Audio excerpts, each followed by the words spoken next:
여러분 빅설기입니다.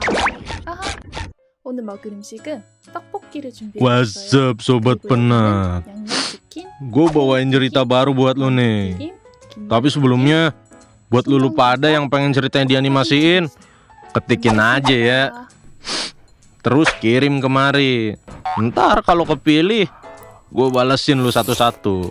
Nah, tungguin aja dah. Dah, skuy, nonton. Peringatan, animasi ini dibuat dengan tujuan sharing pengalaman pribadi sang pengirim cerita. Dimohon untuk menghargai cerita tanpa menyudutkan beberapa pihak. 이게 떡집에 Selamat 무슨 menonton. 떡이라서. Nama gue Bambang. Yang jelas, gue bukan anak muda.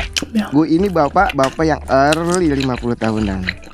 Gue harap anak gue lihat nih dan nonton video ini. Tapi kalau ditanya gaul apa enggak, ya gaul-gaul aja sih. Cuman udah bapak-bapak aja. Gue udah tua sekarang. Dan mungkin gue pengen cerita dari hati gue sebagai orang tua soal anak gue. Jadi awal mulanya gini. Gue punya anak satu-satunya semata wayang. Namanya Resti. Sebagaimana mestinya ortu, jelas gue seneng dong. Istri gue juga seneng pas tahu anaknya cewek. Biar kebayang sama background gue ini pegawai kantoran yang udah lama kerja. Orang di zaman gue tuh nggak kayak Gen Z yang sana sini pindah tempat kerja. Jadi dari awal gue kerja sampai sekarang sih masih sama. Soal jabatan ya jelas naik pastinya. Tapi dasarnya gue staff yang nggak jauh-jauh dari level senior staff. Itu pun juga udah cukup buat gue yang emang gak ambis soal jabatan. Istri gue dulunya wanita karir, kerja jadi pegawai bank. Tapi semenjak melahirkan Resti, dia berhenti kerja dan seutuhnya jadi ibu rumah tangga. Bagi gue, keluarga dan anak nomor satu. Jadi apapun demi mereka gue akan usahain sepenuh hati. Tapi ternyata bentuk kepedulian dan kebaikan ini gak menghasilkan hal baik juga. Contohnya Resti, anak gue. Karena merasa Resti adalah anak satu-satunya yang gue dan istri gue punya, kita sayang banget sama dia. Dari kecil sampai gede, apa yang dia mau selalu gue beliin. Gue turutin, gue usahain supaya selalu ada. Dari tas sama sendal Barbie, jajan es krim macem-macem gue beliin. Semuanya gue turutin semata-mata karena gue sebagai ortu sayang sama anaknya. Dianya malah jadi anak yang manja. Kalau manja sesekali sih gak masalah. Tapi dia jadi anak yang gak bisa ngelakuin hal-hal kecil sendiri. Misalnya kayak makan, masa harus disuapin? Padahal waktu itu udah SD yang seharusnya bisa makan sendiri. Disuruh belanja ke warung deket rumah gak mau. Katanya males, takut ketemu orang lah. Sumpah, gue sendiri sampai gak paham nih anak tuh kenapa. Gue pernah ngomongin hal ini ke istri. Katanya sabar aja, nanti juga bakalan berubah pelan-pelan. Pasti ada waktunya sadar. Oke, gue berusaha berpikir positif. Kalau boleh jujur, gue emang pegawai kantoran kelas menengah. Nggak kaya, tapi juga nggak kekurangan. Semua bisa diusahain asal mau ngotot kerja. Gak jarang juga anak gue suka ngerengek minta dibeliin HP baru. Masalahnya selalu ada aja merek HP keluaran terbaru yang dia pengenin. Gue sampai heran, canggihnya di mana? Perasaan gue sama aja tuh. Beranjak ke masa SMA, dia mulai kenal musik K-pop. Apaan tahu? Tiap hari cuma di dalam kamar. Gak mau bantuin ibunya berberes-beres rumah. Apa sekedar bantu masak kalau malam. Duitnya habis mulu buat koleksi foto cowok-cowok Korea. Yang gue rasa kayaknya tuh muka sama semua dah. Tapi jujur di sisi lain, gue sebenarnya bangga sama anak gue. Karena dia pintar, berprestasi, sering juara kelas. Ya kadang ini yang bikin gue luluh kalau dia manja, ngerengek, minta sesuatu. Kalau bahasa anak sekarang sih katanya buat self reward. Cuman gue ngerasa kurang bermanfaat aja apa yang gue beliin. Apalagi kalau soal barang pernak-pernik K-pop. Gak jarang juga dia tiba-tiba ngambek gak jelas. Pas ditanya, kenapa? Katanya habis ribut sama orang di internet soal idolanya. Deh, gak paham gue sama dunia anak gue. Puncak masalah anak manja ini pas dia mau kuliah. Gue udah mati-matian kumpulin duit demi masa depannya. Kebetulan dia keterima di kampus favorit Indonesia yang terjaga kualitasnya. Nah, di saat gue sebagai bapak fokus ke biaya sekolah anaknya supaya anak gue dapat pendidikan terbaik, anak gue malah ngotot minta dibeliin lah tiket konser boyband idolanya. Dan ya, lagi-lagi alasannya buat self reward atas pencapaiannya masuk kampus favorit. Kalau murah mah gak masalah deh. Gue sok pas tahu harga tiket konsernya aja jutaan. Dan anak gue ini maksa pengen yang VIP. Katanya biar bisa deket lihatnya lah, biar bisa masuk lebih dulu lah. Gue udah coba bujuk dia, kalau mau sesuatu tuh jangan mendadak. Karena gue juga masih harus ngusahain apa yang dia mau kan. Gue pun diskusilah sama istri. Dan akhirnya lagi-lagi karena sayang, kita putusin buat nurutin maunya Resti. Tapi bukan yang VIP, yang biasa-biasa aja.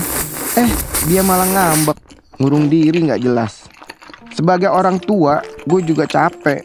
Kadang gue iri banget lihat anak orang yang adem-adem aja, gak banyak nuntut, dan mau berusaha keras juga buat ngejar keinginannya sendiri. Nah, anak gue tinggal duduk manis, gue kuliahin, gue beliin ini, itu. Kok gak ada syukur-syukurnya ya? Tapi namanya anak, makin dilarang, makin gak diturutin, malah makin jadi. Gue punya prinsip, uang kuliah gak akan gue otak-atik. Ini cuma buat pendidikan aja. Jadi istri gue bela-belain gadein kalung sama gelang emasnya buat beliin tiket anak gue. Dengan harapan nanti kalau gue ada duit lebih tuh, emas bakalan gue tebus lagi. Singkat cerita, tuh uang udah gue kasih ke Resti. Dia gak bilang makasih atau meluk bapaknya kek. Dia malah ngacir gitu aja balik ke kamarnya. Gak sampai seminggu gue kasih tuh duit ke Resti pas lagi malam minggu. Sampai jam 12 malam dia belum balik ke rumah. Katanya sih pamit main sama teman. Tapi kok belum balik-balik. Gue sama istri gue nelponin dia, gak aktif nomornya. Sebagai bapak, jelas lah gue khawatir anak cewek gue kemana. Tahu-tahu jam 2 pagi gue denger suara mobil di depan rumah. Pas gue buka pintu rumah, gue lihat anak gue Resti jalan terhuyung-huyung sambil dibantu sama temennya 2 orang. Dari jauh gue bisa nyium bau alkohol. Astaga, anak gue habis mabuk. Gue langsung tarik tangan anak gue. Gue suruh balik tuh temen-temennya. Gue udah gak ada energi lagi buat marah, apalagi bentak anak orang. Gue di keadaan antara emosi dan capek. Gue bopong Resti ke kamarnya. Istri gue bawain teh anget. Tiba-tiba Resti nangis sambil marah-marah. Istri gue nenangin dia.